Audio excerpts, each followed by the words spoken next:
Lee Harvey Oswald was your typical America-hating communist from Louisiana, and like every risky-living pinko from the South, he grew up watching American spy dramas, volunteered for a civilian air patrol run by a CIA contract agent, and joined the US Marines.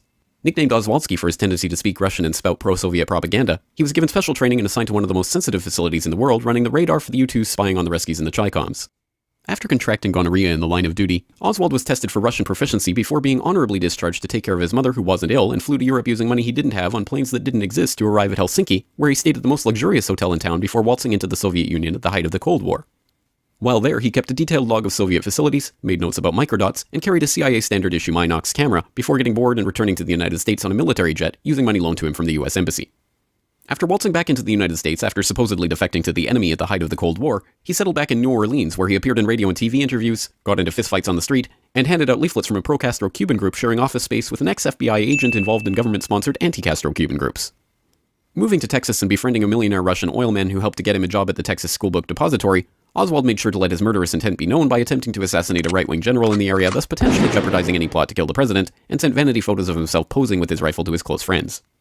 On the morning of November 22, 1963, Lee Harvey Oswald went to work in the Schoolbook Depository where the president just happened to be driving by. After somehow getting the Secret Service to stand down before entering Dealey Plaza, Oswald set up a makeshift sniper's nest and got off 3 shots in 6 seconds, leaving 4 bullets without leaving any nitrate on his cheek, a feat that has never been duplicated, including 1 bullet that managed to cause 7 entry-exit wounds, a feat that has never been duplicated, penetrating 15 inches of tissue, 4 inches of rib, and a radius bone, to come out in almost perfect condition on a stretcher in the hospital while no one was looking, a feat that has never been duplicated. He then ran downstairs and got himself a Coke from the vending machine within seconds of the assassination before heading home, grabbing his things, walking down the street, shooting a police officer, ducking into a movie theater, and waiting to be arrested.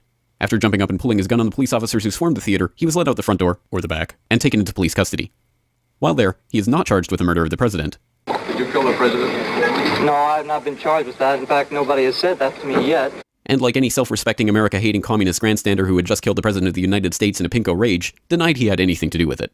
I'm just a patsy. Before being transferred to county jail, he was shot on live TV by a 2-bit Union Mafia stooge, supposedly torn by grief at the death of the president, whose brother he personally hated, later claiming that it was part of a conspiracy the world will never know. The world will never know the true facts.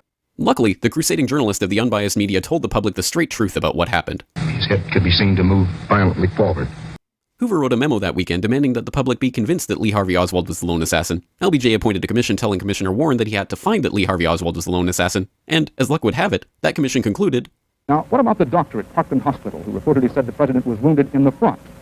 Actually, the doctor told the commission, and a newspaper report agrees, that he said only that the bullet could have entered from the front.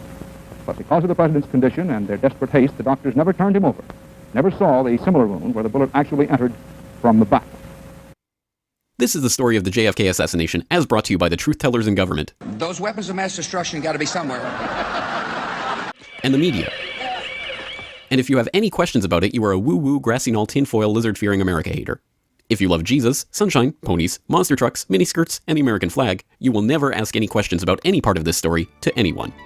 Ever.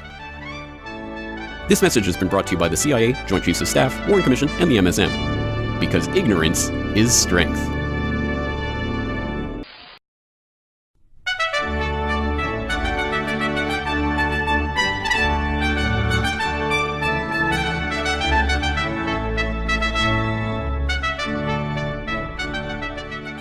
Lee Harvey Oswald was your typical America-hating communist from Louisiana, and like every risky-living pinko from the South, he grew up watching American spy dramas, volunteered for a civilian air patrol run by a CIA contract agent, and joined the US Marines. Nicknamed Oswaldsky for his tendency to speak Russian and spout pro-Soviet propaganda, he was given special training and assigned to one of the most sensitive